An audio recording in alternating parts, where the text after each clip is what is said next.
Going to be far to the finish.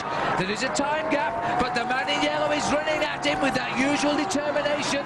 Ulrich is in the slipstream. Armstrong is coming with an incredible rush, and Cloten has realised it too late. Is there any stopping Lance Armstrong in this Tour de France?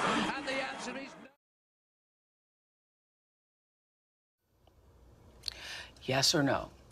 In all 7 of your Tour de France victories, did you ever take banned substances or blood dope? Yes.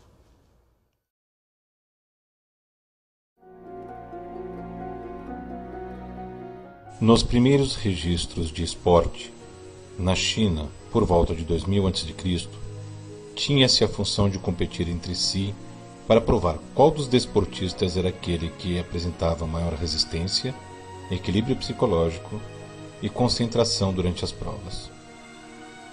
Porém, não era uma atividade que visava lucro. Sempre era o mais importante a competição entre os atletas para medir suas habilidades, sendo que as disputas no jogo envolviam diretamente a moral dos competidores. Entretanto, nos tempos atuais, capitalistas, o status de esporte, como mero lazer, foi elevado para um mercado de alta lucratividade, fazendo com que seu objetivo fosse a arrecadação de grandes quantias, e não só a competição. Mas, como obter lucro no esporte, evitando que tal mercado deixe de ser uma oligarquia? A resposta é simples: ganhando. E como ganhar gera dinheiro, faz-se tudo para ganhar, com ou sem a ética. Mas afinal, o que é ética e o que ela pode representar no esporte? A ética é tanto na versão individual do ser humano, como da prospecção dele na sociedade, e aí coletivamente falando, é a busca do bem e do bom. O bem para a coletividade, o bom para si mesmo. Quando você acha um equilíbrio desta busca, eu acredito que você é um ser ético. O esporte que nos intrínsecas eras era apenas e tão somente o eixo, não é, do ser humano se superar, de superação pessoal, não é, do ser humano, especialmente os esportes individuais, né?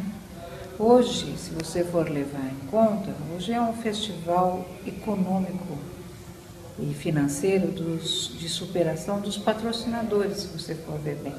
A falta de ética no esporte pode ser traduzida de várias maneiras. No entanto, há uma prática que se destaca dentre todas. A dopagem, ou doping em inglês, é a mais frequente. O doping consiste em estimular o corpo através, principalmente, de substâncias químicas que fazem com que o resultado final do atleta seja muito superior ao normal sem tais substâncias. Os principais tipos de doping químicos são estimulantes, narcóticos, agentes anabolizantes, diuréticos, beta-bloqueadores e hormônios peptídeos e seus análogos. O doping é proibido nos esportes porque, além de prejudicar a saúde a longo prazo, trata-se de conduta completamente antiética do atleta ao proporcionar uma vantagem competitiva desleal em relação aos outros. Porém, os resultados positivos provenientes do uso do doping são de curta duração, além de as substâncias poderem afetar a saúde do atleta depois de um certo período. Temos de entender como elas agem no corpo, para depois entender suas consequências a curto e longo prazo. Bom, aí vai depender muito de qual substância que se usa como dopante. Então você tem substâncias que são estimulantes, por exemplo, para corredores ou para atletas que precisam de explosão. Você vai ter aqueles dopings que vão ser formados a partir de substâncias que desenvolvem a musculatura. Você vai ter, ao contrário, substâncias que diminuem o batimento cardíaco, dão um relaxamento, diminuem a pressão sanguínea. Aí é interessante para, por exemplo, atiradores, arco e flecha, tiro ao alvo.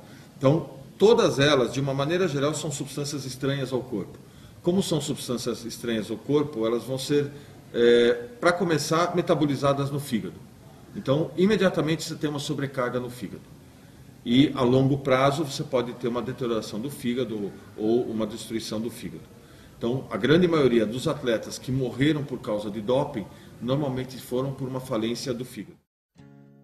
Até alguns anos, o currículo do famoso ciclista norte-americano Lance Armstrong era apenas uma sucessão de grandes vitórias. Um exemplo são as 7 vitórias da Volta da França, além de uma medalha de ouro nos Jogos Olímpicos de Atenas de 2004. Fora do seu currículo esportivo, ainda constam outras vitórias pessoais, sendo uma delas contra o câncer nos testículos, que fez com que ele criasse uma instituição de pesquisa contra o mesmo, também mundialmente renomada. Contudo, no ano de 2012, sua grande trajetória foi posta em xeque após acusações de doping que acabaram por fazê-lo admitir ter usado substâncias proibidas em todas as suas grandes vitórias. De acordo com o ciclista Tyler Hamilton, ex-companheiro de equipe de Lance, este teria injetado eritropoietina recombinante, ou EPO, durante a Volta da França de 1999. O principal efeito desse hormônio sintético é a elevação das taxas de hemoglobina no sangue e consequente elevação do transporte de oxigênio. Com tal comprovação, o ciclista foi banido do esporte pelo resto de sua vida e teve também de deixar o cargo de CEO de sua própria instituição. Assim como Lance Armstrong no ciclismo, Armando Diego Maradona foi um dos grandes casos de doping no esporte. Enquanto jogador de futebol, Maradona teve sua qualidade muito superior à média dos jogadores, nunca contestada até 1991. Neste ano, o jogador mundialmente famoso jogava no Napoli, time do futebol italiano. Porém, após exames antidoping na partida contra o Bari, foi constatado em seu sangue a presença de cocaína, o que o fez sofrer uma punição de 15 meses fora dos gramados. Após um período polêmico, Maradona conseguiu finalmente dar a volta por cima e ser convocado para a Copa do Mundo de 1994 pela seleção argentina. Contudo, no mesmo ano, o jogador foi pego novamente em exame antidoping, que confirmou a presença de efedrina, também proibido. Este anabolizante tem efeito de estímulo energético, portanto, ele aumenta a performance do atleta durante o exercício. Mas, afinal, o que leva os atletas a usarem o doping? A sede de vencer. Eu acho que basicamente ser o primeiro lugar, quer queira, quer não, quem entra no esporte não entra para competir, ele entra para ganhar. Ninguém entra no esporte, eu fiquei feliz porque eu cheguei em 5º lugar. Não acontece isso. Então, a necessidade, a vontade de ganhar é uma. Logicamente, associado ao ganhar está o dinheiro de patrocínio. Então, existe também aí o objetivo financeiro.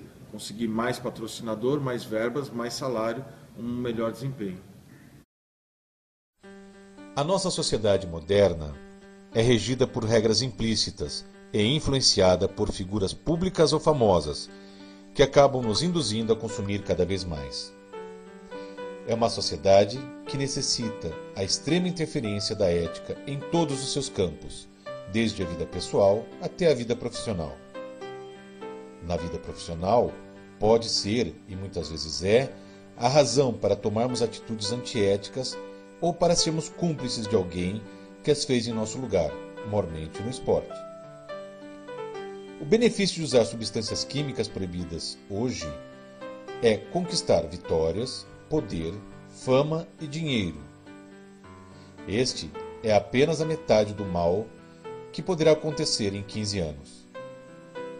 Porém, o jogo limpo e a forma de pensar ética, pregados hoje, serão seguidos, lembrados e intensificados em 15 anos.